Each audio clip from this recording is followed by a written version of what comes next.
Hey everyone, Lisa here from Down to Earth Gardening, and today, or I should say tonight, I'm out in the vegetable bed. So I want to talk a little bit about vegetable gardening and what I'm doing right now. It's July, I'm in zone 6A.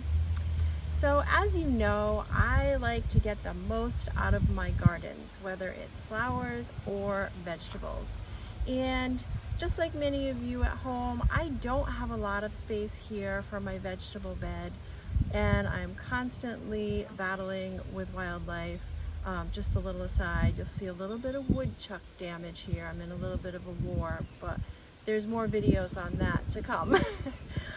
So today in particular, I want to talk about the big task that you can do in your vegetable bed in July, which is succession plantings. So I want to tell you a little bit about succession plantings, and then I want to show you what I'm planting by seed in my bed, how I prep for it and whatnot. So I'm going to walk you through all of that today. So for those of you that are just joining me and haven't seen some of my other vegetable gardening videos, I just want to say that my style of vegetable gardening is more of a square foot gardening, or patchwork gardening I call it. I just try to make the most of my space and try to get the highest yield out of my garden as possible, and like I said, in a little space, and kind of make it look cute as well. So it may be a little different than the row planting that a lot of you at home are used to seeing, and that's certainly a way to go. You can do the succession plantings in the rows or however you like, your raised beds, your containers, whatnot. So first, a little bit about succession planting, because I think it is so fabulous. So here in Northeast Connecticut, I like to harvest my vegetables from April until about the end of October, sometimes into November. And that 8-month period is pretty much our gardening season. So I like to do a lot of my plantings by seed, which we're going to do today. And I like to get the highest yield possible. So in July, right now, what you can do is you can do succession plantings of a few different things. And I've heard a couple of different definitions of succession planting, so I just want to review that quickly.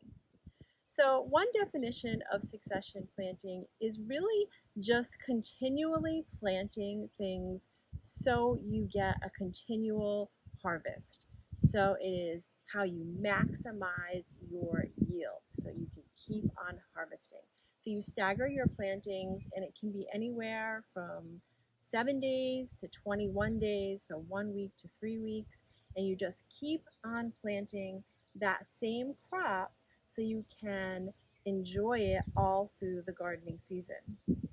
Now, the other definition for succession planting is really just when you harvest one crop, you plant another. So you want to make good use of that space. And an example that I'm going to show you of me doing that today is on my teepees here. I just removed my peas and they were fabulous, but now I'm going to plant some pole beans to climb on these trellises here. So either way, either definition, right now you get out there and you can plant. So first thing that you want to do is you want to get your tools out. I love to share with you the tools that are my favorites, and I'll put some of the links down in the description. So for my tools that I'm using today, I just have a horseshoe or a strap hoe, and I love this one because it's double-sided and it's got the cultivator here. So if I want to work standing up in my vegetable bed, I can use this here. And then I also have my little hand-held cultivator that I like to use to plant my seeds when I am on my wheeling pad. And then I've got just a bucket of compost here. So I'm going to plant this little patch here, and I want to just clean it up. It's a good time to go ahead and remove any weeds here. I did have some nice lettuce in this spot here. So I'm just cleaning it up, and I'm also just loosening the soil a bit for the new crop.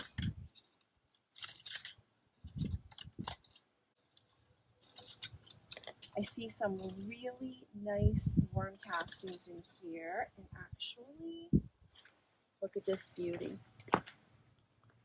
Who gets excited about this? We do. So that's really good news. So in order to keep my vegetable bed fertile, I will incorporate a little bit of compost, and I have some composting videos out. You can either make your own compost, or when I run low, I do have a particular type of bagged compost that I like. So right now I'm running a little bit low and waiting for a batch to be ready. So this is a nice bagged compost. And I'm just going to kind of broadcast it here.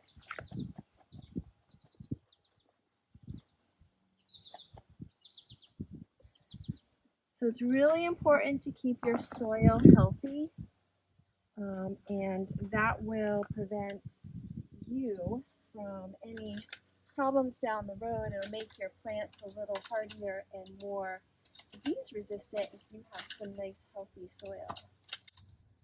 Okay, so I'm just going to try to get a little bit of the soil to the edges. And I'm just making a little bit of a rectangle.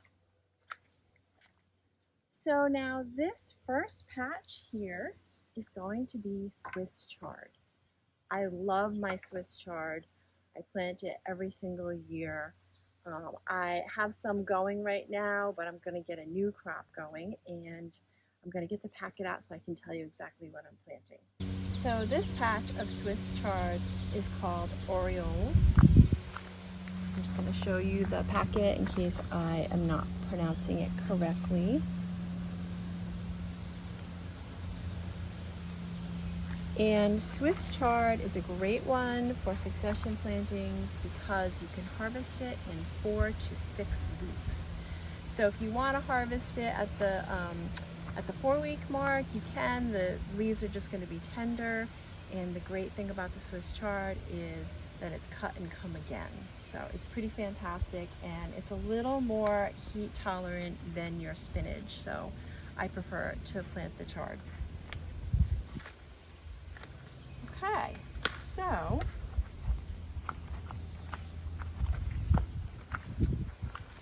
I'm really just going to broadcast it. I like how the seeds are nice and big here. This is a fun activity to do with your kids too, a nice family activity because these are easy seeds to work with. And then I'm just going to go ahead and broadcast or sprinkle it. If you have a spot in your garden for the chard that can be sheltered or provide a little bit of shade, that'll keep it a little bit cooler for the Swiss chard as well. So I've got it up against these flowers that I keep in the back of my garden, and I just want you to have a look because they're so pretty right now.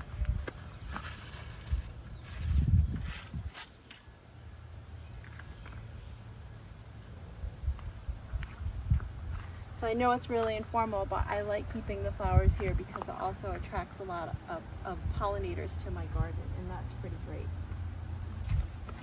So I think that's about it. And now we're just going to lightly cover it up.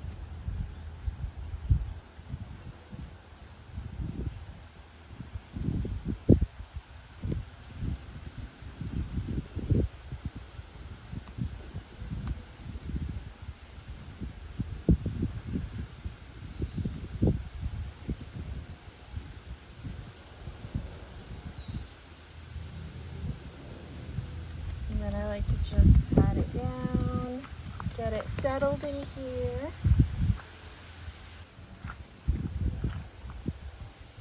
And that's it. So now we're going to be on to the next, which is going to be some pole beans. Okay, so now we're over at the teepee for the pole bean planting. And I do also want to say, if you have a small space, these are really great. anytime that you can plant vertically or upward, it's going to save you a little more space in your garden. So I'm just going to prep a little bit around the trellis. And I'm going to add a little bit of compost for the beans. Okay, these seeds are a little bit bigger, so they're going to need to go a little bit deeper than the char. Did you see that other worm? Woohoo! Good signs out here. Lots of good things happening. Okay, and I just want to get the packet out so I can show you. Let's see if I can find this here. I have a lot of goodies in this little apron here. So these are tricolor whole bean blend. And so this I will be able to harvest in 60 to 75 days. Now I want to talk about the magnificence of beans in the summertime. They love the heat. So they're going to pop up relatively quickly this time of year. I've already planted a week ago some bush beans, and I'll give you a glimpse of those. Those are already about this tall. So these are a great candidate for succession planting, if you like beans.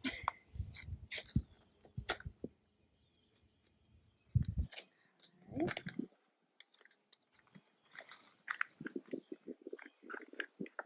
So the beans are actually tricolored as well. Another fun one to plant with your kids. And I also just go ahead and do broadcasting. So I have 2 of these trellises in my bed, so I actually might wait another week. I'm going to save a few, and then I'll do another succession planting. So I'll be sure to have some staggered harvests of my beans here. And then you just want to cover them up. Make sure they're all tucked in.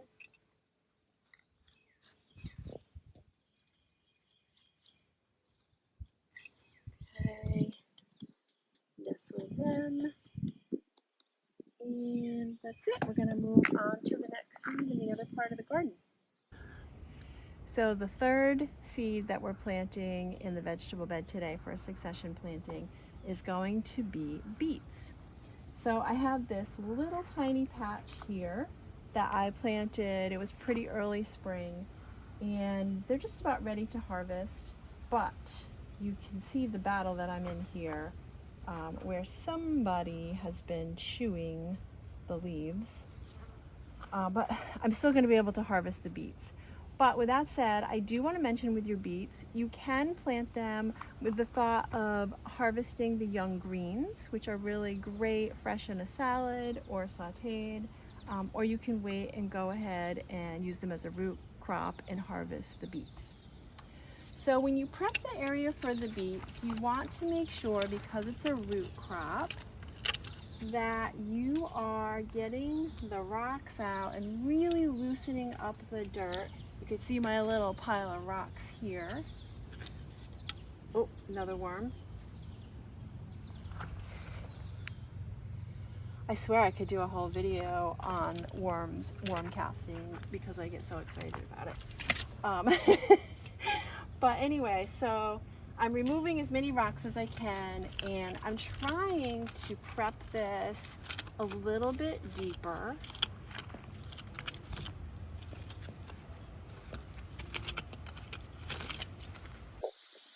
Okay, so again, I'm going to just do a small rectangle. I think I've got about a half a packet of these. So I'm just going to do like a nice little patch here. And here's my beet variety, and it says right on the package 55 to 65 days. So this is another great one here for the succession planting. And I'm just going to broadcast it.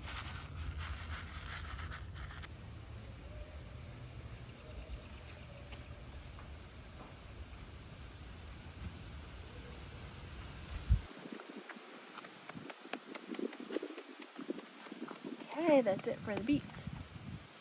So I'm going to put a little strip of carrots right along the wall here. I'm just going to tuck it in. I love my carrots and I like to do different varieties. But the thing about carrots is if you can add a little bit of sand to your soil, it's much better for the root crops. They do better, you know, if there's less rocks and it's a little sandier, because then you'll just get straighter carrots.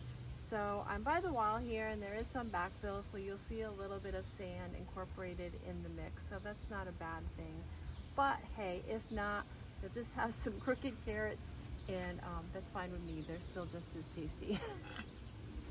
So to prep this, just like with the beets, you're going to want to just try to go a little deeper. And you want to try to loosen it up, and if there's any rocks in there. Carrots are so great because you can harvest these a little later into winter, and the cooler that it gets, the sweeter they actually are, because all of the energy goes into the roots. Okay. So they're a really tiny seed. They don't really need to be covered up a ton. So that should be perfect for them. And I don't even know if I have that many, but I have this little packet here and it's 75 days to harvest. Red Samurai.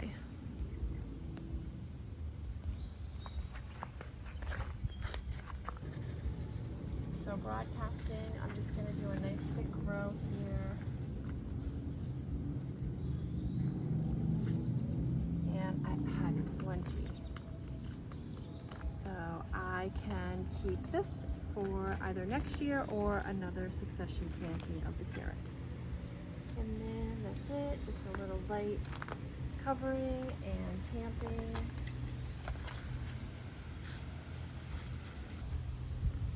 And that's it. So now I'm just going to give everything a thorough water, and I like to go ahead and label everything and then put the date that I planted the seed, because I like to track things.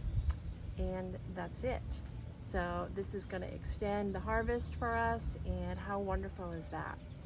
So I hope you enjoyed the video. If you did enjoy it, please go ahead and tap like, and go ahead and subscribe to our channel for some future gardening fun and for some updates on Woody the Woodchuck.